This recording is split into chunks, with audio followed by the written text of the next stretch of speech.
finished. We're in hell right now, gentlemen, believe me. And we can stay here, get the shit kicked out of us, or we can fight our way back into the light. We can climb out of hell. 1 inch at a time. You know, when you get old in life, things get taken from you. I mean, that's part of life. But you only learn that when you start losing stuff. You find out life's this game of inches. So is football. Because in either game, life or football, the margin for error is so small. I mean, 1/2 a step too late or too early, and you don't quite make it. 1/2 second too slow, too fast, you don't quite catch it.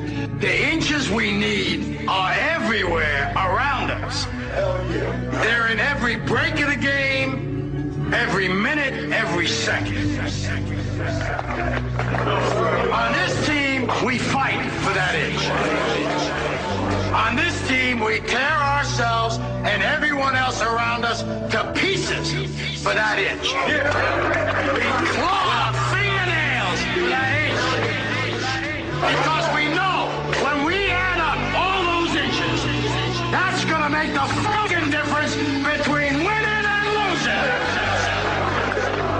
Between living and dying. I'll tell you this, in any fight, it's the guy who's willing to die who's going to win that inch. And I know if I'm going to have any life anymore, it's because I'm still willing to fight and die for that inch. Because that's what living is. There's 6 inches in front of your face. Now I can't make you do it. You got to look at the guy next to you. Look into his eyes. Now I think you're going to see a guy who will go that inch with you. You're going to see a guy who will sacrifice himself for this team because he knows when it comes down to it, you're going to do the same for him. That's a team, gentlemen. And either we heal now as a team, or we will die as individuals.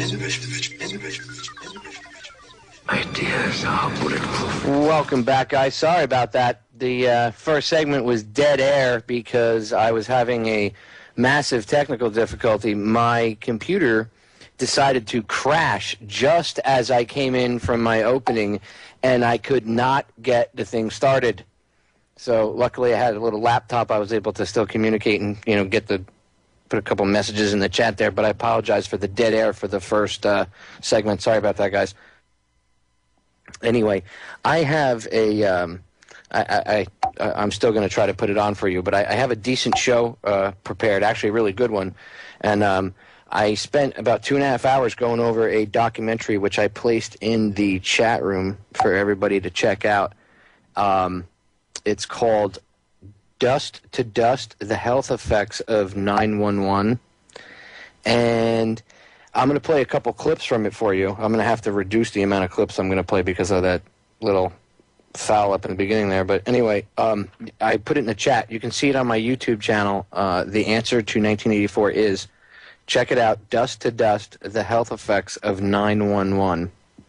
And you're gonna see just disturbing, sickening things. And I don't mean like gory stuff. You're going to see how maltreated the first responders have been, and it's sickening. And then after you watch the movie, it's really no wonder why Bloomberg didn't invite them to Ground Zero this year. Really not a surprise, because he probably doesn't want all these first responders showing up in wheelchairs and on oxygen tanks and everything else, because that wouldn't look good. And you're going to have President Scumbag and President Scumbag 2 over there. So they're going to have Bush and Obama. So they even said, security concerns. What, are they worried that one of the first responders is going to get up out of his wheelchair and try to kick Bush's ass for what they did to him? And what I mean by what they did was the EPA through Christy Whitman, because Bush tapped her. She was the governor of New Jersey. She just gotten reelected, and Bush tapped her to run the EPA, and she, right on air, she, lied and said that the air was fine to breathe. Listen, check it out. It's sickening. EPA went to New York City and addressed the people there. We've had concern. We're going to continue to monitor, but right now, as I will tell you, everything we're getting back from the sampling that we're doing is below background levels. There is not a reason for the general public to be concerned. It's not going to be a particular hazard unless you have breathing difficulties, heart condition, and you shouldn't be out here walking around and trying to get exercise. So that's not appropriate, obviously. All right, can you believe she actually had the balls to say that? That the air is fine to breathe, there's nothing wrong with it, there's nothing toxic in the air. The only people that'll be affected are older people, people that have a hard time breathing, stuff like that. And you shouldn't be walking around if you're old, or decrepit, which is what she's, alluding to, and trying to get exercise. So she's saying that the people that would get sick would be like the mall walkers, the old people that you see walking around. That's insulting to the over 8,000 first responders that are sick. We've lost over 1,000 people since 9/11. You know that? We lost more people to the sickness because they told them, and when I say they, I mean the Bush administration and the people that worked for the EPA, Christy Whitman, and, all the people that followed her. But actually, you'll hear from a couple people in some of the clips, and when you watch the movie, a lot of these EPA officials were, like, what are you doing? And they explain how they were, they had their hands tied pretty much, they could only get out a certain amount of stuff. But I want you to be able to hear the list of the crap that was actually in the dust, and when you hear the amount of stuff that was in the dust, it's just incredible. I mean, it is completely, completely amazing the amount of crap that was in there. And then think about Whitman's statement, and I'll play another televised bit she did where she said it was okay. But check this out. Listen to this. Tell me you don't want to scream and yell, okay? But what exactly was in that burning pile where the World Trade Center once stood? According to final studies later published by the EPA and other government agencies, a devastating toxic soup containing more than 2,500 contaminants. Asbestos fibers, once inhaled, cannot be expelled by the lungs and cause various cancers. Benzene, another carcinogen, suppresses the immune system and can cause leukemia. Mercury is toxic to the nervous system, and especially the kidneys. Lead and cadmium are toxic to the respiratory tract and can also cause irreparable kidney damage. Now that's from the computers and stuff that was in there. Polycystic aromatic hydrocarbons are the chemicals in that's from the diesel that fuel lung, laryngeal, that was used and to mouth and throat fuel cancer. the generators. PCBs commonly cause severe skin rashes and can also cause liver damage. Now, before I play the rest, mind you have to remember, all this stuff came from the materials of what was inside the World Trade Center. The mercury came from inside the fluorescent bulbs. Like something like 50 or 60,000 fluorescent units were in there. So you can only imagine how many bulbs and how many were in storage or whatever in the closets. You're not supposed to breathe that stuff in. How many thousands and thousands and to tens of thousands of those things were stored or being actively used? Okay? The next part that you're going to hear about, the crystalline silica. There was 420,000 tons of concrete, sheetrock, and glass in that building. Well, when it all turned to dust and it was in the air, what do you think glass is good for you, even if it's in tiny little particles? Tiny, tiny little microscope? No, it's still glass. Particulates in the dust itself lodge in the heart, causing ischemic heart disease, often fatal.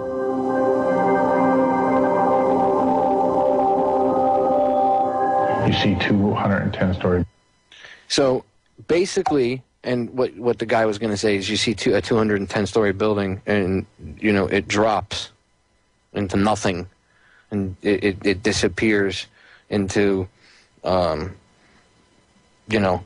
dust in this little pile. Where do you think all that went? You know? Where do you think it all went? It was, that's what that dust was. And these guys had the balls to act like, you know, oh, it's okay. Listen, this is an EMT from the FDNY. Buildings collapse and nothing's more than small little pieces. Where did the asbestos go? Where did all the concrete dust go? Where did all the fiberglass go? Where did all this go? And anybody could see that it went into the air. Yeah, a retarded monkey could have figured out that it went into the air. And you come to find out they didn't start to decontaminate, you know, like hardcore decontamination procedures until February. They only started slight decontamination procedures in November of 2001. February of 2002 was when they started like the hardcore decontamination, washing trucks and everything else down. But by that time, you already had 4 months, 4.5 months of trucks coming and going and coming and going, cross-contaminating everything. Then that stuff, you know, gets, say someone, you know, a lot of people from Jersey came in with their trucks to help out. Then they drag that stuff back over the bridges. It goes into the water. Now it's floating around in the air from the bridge. And this went on for months and months and months. I'll play more clips for you when we get back. I'm doing this because we're coming up on 9/11, guys, and we need to focus on the sick and dying first responders. So I'm trying to bring some light to them. We'll be right back. Make sure you get a pad and a pen. It's all the same. Only the name will change every day. It seems we're wasting away.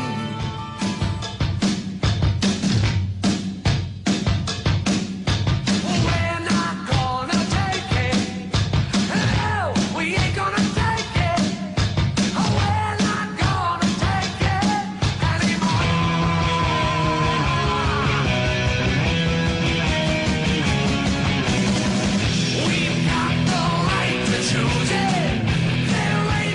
I've said it time and time again. This needs to be the country's new anthem.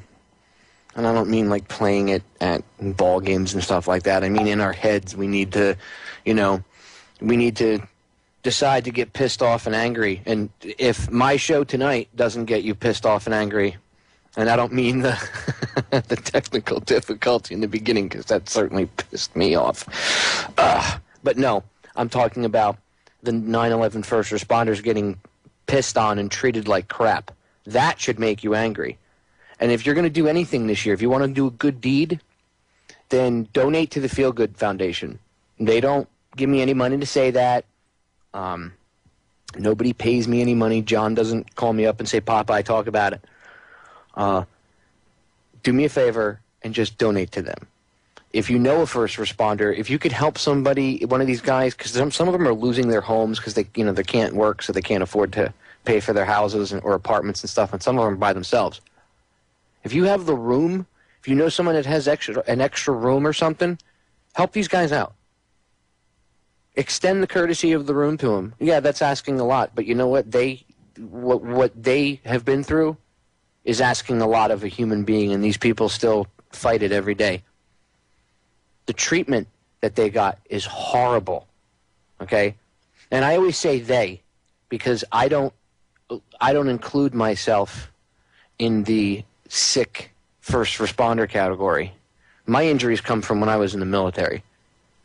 And I'm not going to, you know, I was a first responder, but I'm not going to play off like I'm a sick first responder to try to get any attention. So that's why I always say they, just in case anybody's wondering. Anyway, the things that these people went through, these men and these women, it was disgusting what our government and the city of New York has done to them. And the city of New York and the federal government keep playing this game where they swap the blame back and forth. But don't let Bloomberg's administration fool you, and don't let Giuliani's administration before that fool you. Giuliani's one of the reasons we lost so many damn firefighters and EMTs that day. And we didn't, you know, the cops' radios worked. They knew to get out. Firefighters never got the call because their radios weren't working. And then the Giuliani and them had the balls to say that they heroically disobeyed the order to get out.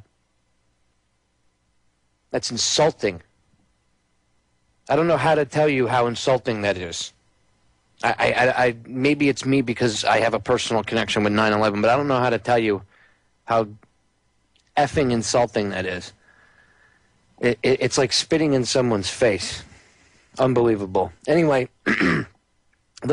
here's a doctor, Dr. Stephen Levine, and you can hear he admits, listen to what he says about this was like in the coming days right after 9/11 and 9/11 itself and in the following weeks and months. Listen to what he has to say. We had seen people being dragged off that pile, eyes streaming, gasping and coughing and choking for breath. We knew very well that people were being exposed to irritant materials as well as cancer-causing agents really from the start, and probably had health consequences that are unlikely to have been faced in other disasters. There you have it. Now, this is a doctor who he worked at Mount Sinai Center for Occupational and Environmental Medicine. And he's telling you right from the get-go they knew that all that crap, because when those buildings came down and the shock, passed through everybody, thinking kicked in and everybody was like, wow, desks, chairs, people, all the wiring, plumbing, tile, all that stuff turned to dust. Now, as a side caveat, how does a jet fuel fire turn all that stuff to dust? Computers, filing cabinets, paper, but I digress. Hey, fire's an amazing thing, right? Yeah. Here's a question to ponder, and this comes from the firefighter side of me. How come, since 9/11, insurance companies the world over have not flipped out about this new phenomenon where buildings collapse completely into their own footprint and turn into dust due to simple room and contents fire?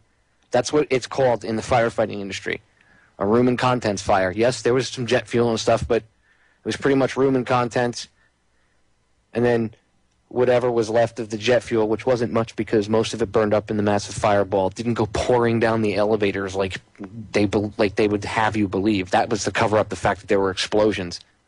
They don't want you to look into that at all. They don't want you to look into anything. They don't want you to look deeper into anything at all. Okay? Check this out. You're going to hear Nikki Tinsley. Okay, she's a former EPA Inspector General. Listen to what she has to say. The EPA was quick to reassure everyone that the air was safe. Like right now, we're not getting any elevated levels. Now, this is Christy Whitman on September 13th. No elevated levels of anything. But given the chaos of those first days, how much could the EPA have really known about the contents of that chemical soup? Exactly. In the early days, it was difficult for EPA to have access. The folks who wanted to go in and set up the monitors didn't have access. There were problems. And this is Nikki Tinsley, the former Inspector General. There were problems because the equipment was not available, nor were the analysts available to do the work in the first few days following the collapse of the World Trade Center. So far, we have done over 24 air samples. We're doing air monitoring, constant air monitoring. This is Christy Whitman again. Samples. In fact, by September 13th, the EPA had taken only 10 ambient air samples in Lower Manhattan, according to the EPA's own data published later. Well, if there's any good news out of all this, it's that everything we've tested for, which includes asbestos, lead, and VOCs, have been below any level of concern for the general public health. Certain toxins had not been tested. There were other contaminants of potential concern, and those included PCBs, PAHs, dioxin, and I believe some other metals. You cannot find what you don't look for.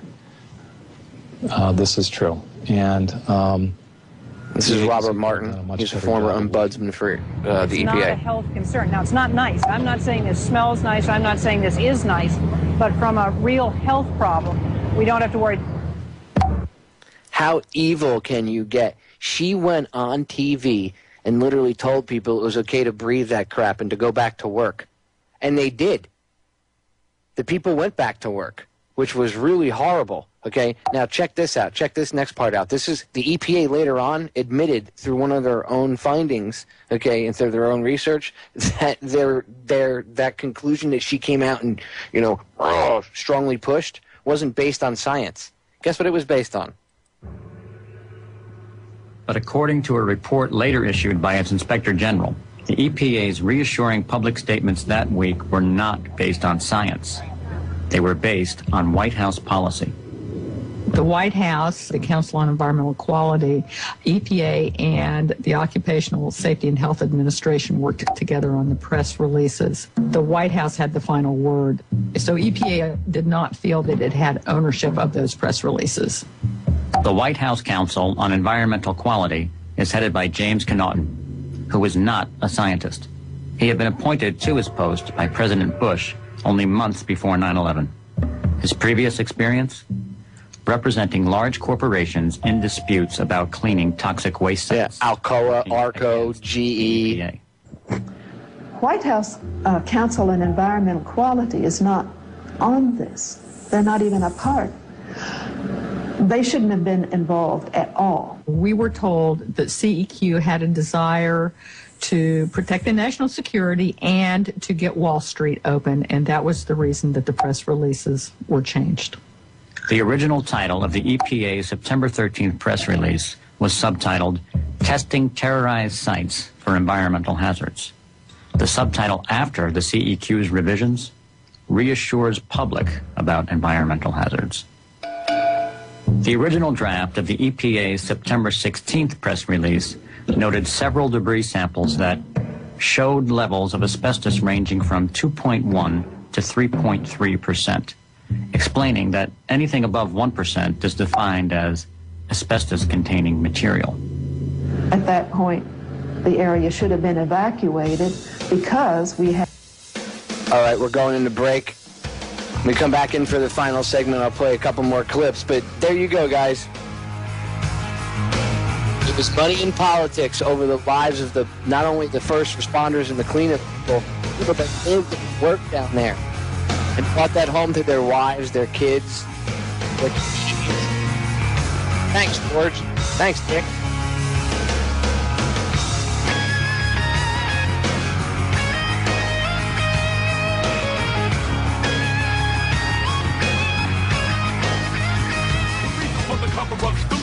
We're back.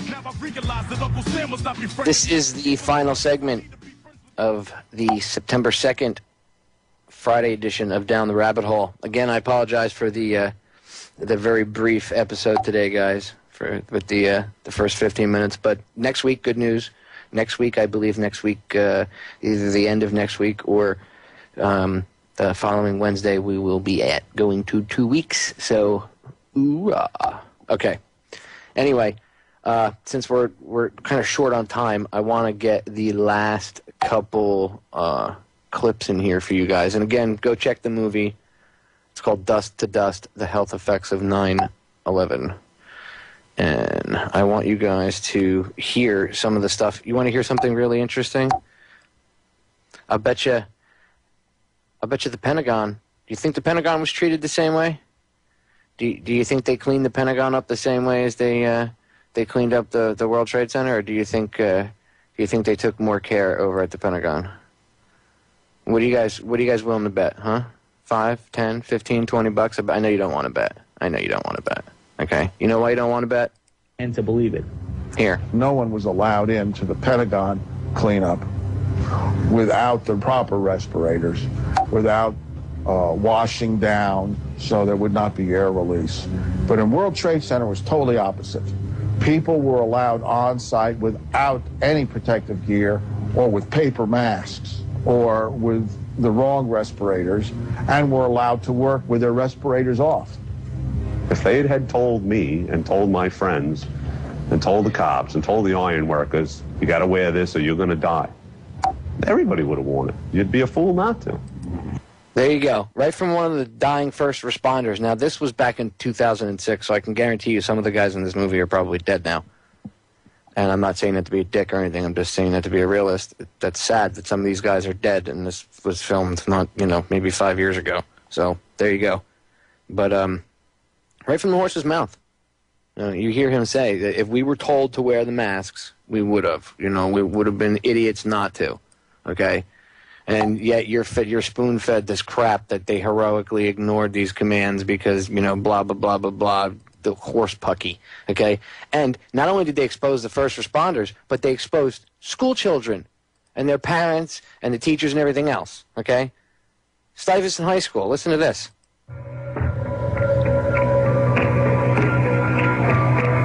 There was a huge drive to reopen the building. That was all part of the general spirit. This is one of the parents. Time, which was, let's show the terrorists, let's get back up into downtown, get back up on the horse. They told us they cleaned the ventilation system. Everybody goes back into the building. The media show up. Look at these brave kids. Aren't they a model for us all?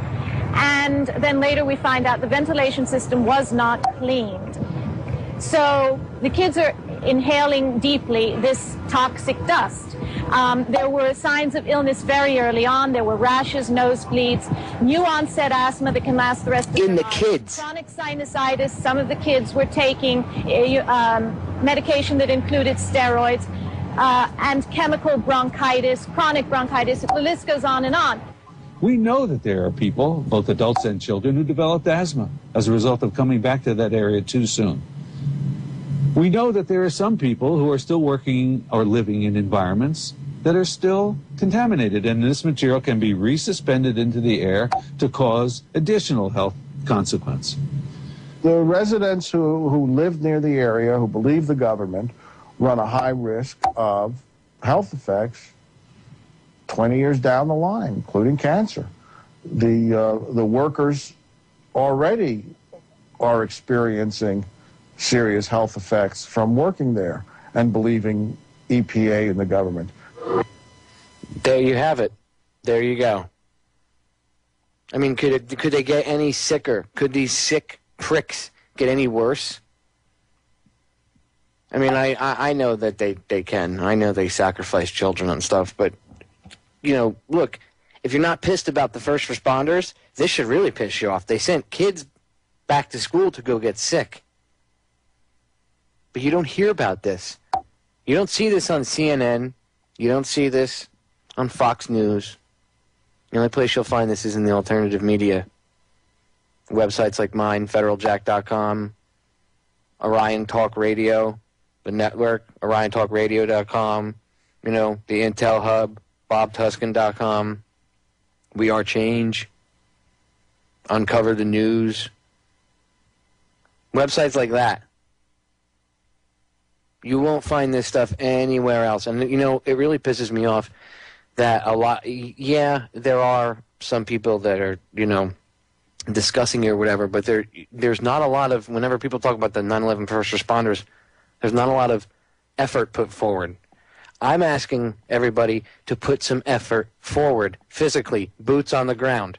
Okay? If you're not there and you're hundreds of miles away, donate to the Feel Good Foundation. If you're going to be there on 9/11, help these guys out, okay? Because they're not invited. So like I said, we got time, guys. It's the 2nd.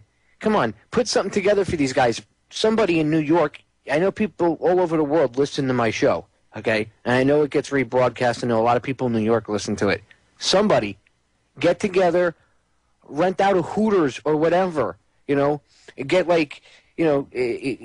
put out a message and say, look, whoever, if you know a couple of them, whatever, bring them down. Get like 50 or 60 of them in there if you can afford to, and give them free beer and wings and stuff for a couple hours. At least try to give them, make what little time they have left. Try to help them out. Try to be good to them. Try to help their families. Try to help raise money for them if you can. Do whatever you got to do. Raise awareness. That's the best thing you can do. Rip the movie from YouTube and throw it on a DVD. Make 100 copies of it and give it out to somebody all over the place. Label it How the Government Treats the 9/11 First Responders. And just let them watch it. It's sickening what these people went through and to see what they did to them, okay? And they don't get a voice, and that's why I today's show, I pretty much been just talking about them, and I've been, playing the clips because I want to give these guys a voice.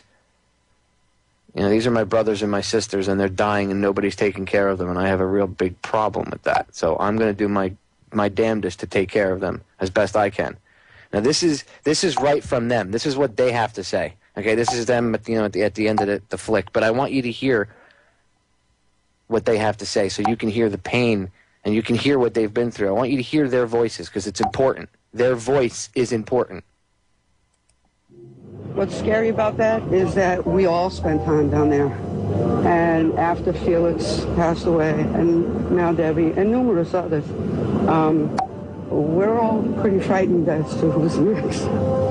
We've had deaths. We don't want any more. We have sicknesses. We want no more. We want the information so that we can make educated medical decisions. This is an outrage to treat people this way. Not to be able to make sure that they are taken care of, to watch their lives be disrupted, turned upside down, watch them worry about whether they're going to be able to pay the mortgage, whether they're going to be able to keep their kids in school. These people deserve better than that. Stop the lies. Please, stop lying to people.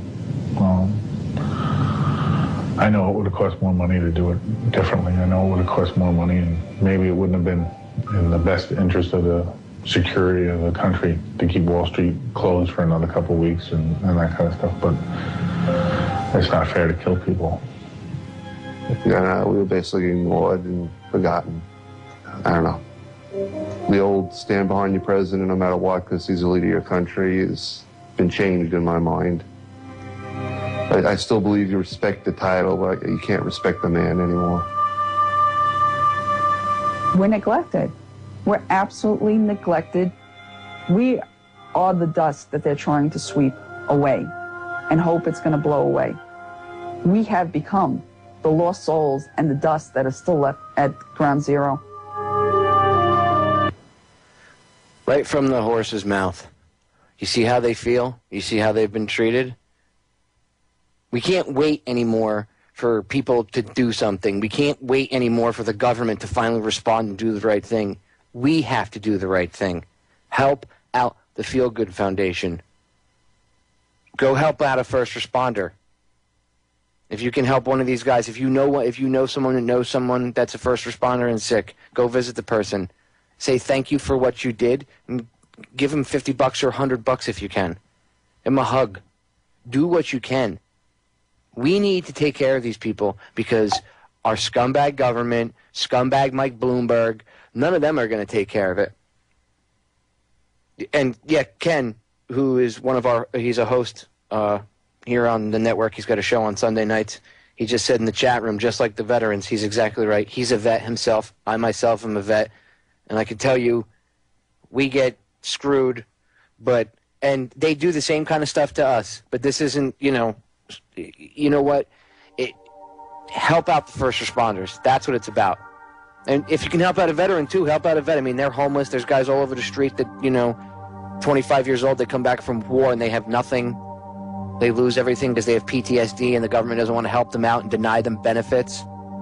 Welcome to the USSSA. Yes, I said 3 S's for super socialist states. This is Sparta! That's how I feel. I want to go start kicking people into a pit. Let's go. Let's get our helmets and our shields. It's time to kick some ass. I'll see you guys on Sunday. Special 4-hour show. Jim Fetzer, Kevin Barrett, and more. See you then.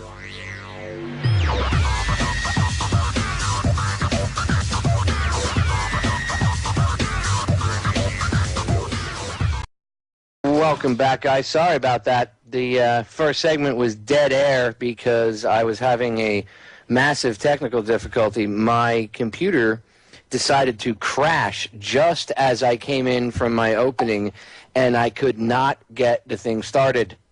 So luckily I had a little laptop. I was able to still communicate and, put a couple messages in the chat there, but I apologize for the dead air for the first segment. Sorry about that, guys.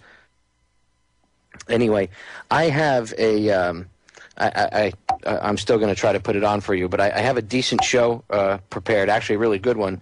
And I spent about 2.5 hours going over a documentary which I placed in the chat room for everybody to check out. It's called Dust to Dust, The Health Effects of 911. And I'm going to play a couple clips from it for you. I'm going to have to reduce the amount of clips I'm going to play because of that little foul up in the beginning there. But anyway, I put it in the chat. You can see it on my YouTube channel. The answer to 1984 is, check it out, Dust to Dust, The Health Effects of 911. And you're gonna see just disturbing, sickening things. And I don't mean like gory stuff. You're going to see how...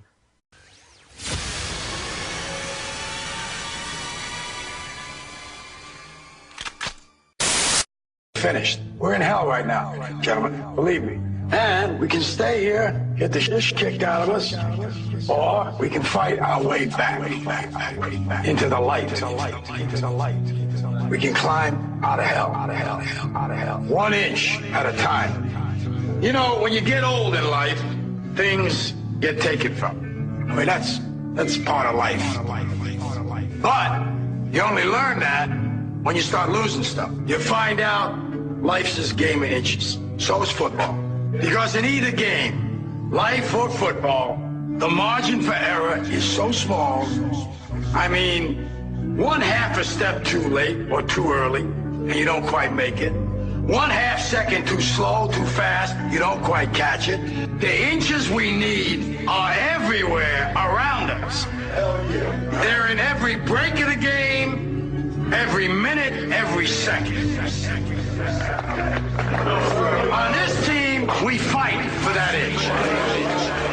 On this team, we tear ourselves and everyone else around us to pieces for that inch. There is not a reason for the general public to be concerned. It's not going to be a particular hazard unless you have breathing difficulties, a heart condition, and you shouldn't be out here walking around and trying to get exercise. So that's not appropriate, obviously. All right, can you believe she actually had the balls to say that? That the air is fine to breathe, there's nothing wrong with it, there's nothing toxic in the air. The only people that'll be affected are older people, people that have a hard time breathing, stuff like that. And you shouldn't be walking around if you're old, or decrepit, which is what she's, alluding to, and trying to get exercise. So she's saying that the people that would get sick would be like the mall walkers, the old people that you see walking around. That's insulting to the over 8,000 first responders that are sick. We've lost over 1,000 people since 9/11. You know that? We lost more people to the sickness because they told them, and when I say they, I mean the Bush administration and the people that worked for the EPA, Christy Whitman, and, all the people that followed her. But actually, you'll hear from a couple people in some of the clips, and when you watch the movie, a lot of these EPA officials were... fingernails! Because we know when we add up all those inches, that's gonna make the fucking difference between winning and losing. Between living and dying. I'll tell you this, in any fight, it's the guy who's willing to die who's gonna win that inch. And I know if I'm gonna have any life anymore, it's because I'm still willing to fight and die for that inch. Because that's what living is. There's 6 inches in front of your face. Now I can't make you do it. You gotta look at the guy next to you. Look into his eyes. Now I think you're gonna see a guy who will go that inch with you. You're gonna see a guy who will sacrifice himself for this team because he knows when it comes down to it, you're gonna do the same for him. That's a team, gentlemen. And either we heal now as a team, or we will die as individuals. Ideas are bulletproof. Maltreated the first responders have been, and it's sickening. And then after you watch the movie, it's really no wonder why Bloomberg didn't invite them to Ground Zero this year. Really not a surprise, because he probably doesn't want all these first responders showing up in wheelchairs and on, oxygen tanks and everything else, because that wouldn't look good. And you're going to have, President Scumbag and President Scumbag 2 over there. So they're going to have Bush and Obama. So they even said, security concerns. What, are they worried that one of the first responders is going to get up out of his wheelchair and try to kick Bush's ass for what they did to him? And what I mean by what they did was the EPA through Christy Whitman, because Bush tapped her. She was the governor of New Jersey. She'd just gotten reelected, and Bush tapped her to run the EPA, and she, right on air, she, lied and said that the air was fine to breathe. Listen, check it out. It's sickening. EPA went to New York City and addressed the people there. We've had concern. We're going to continue to monitor, but right now, as I will tell you, everything we're getting back from the sampling that we're doing is below background level.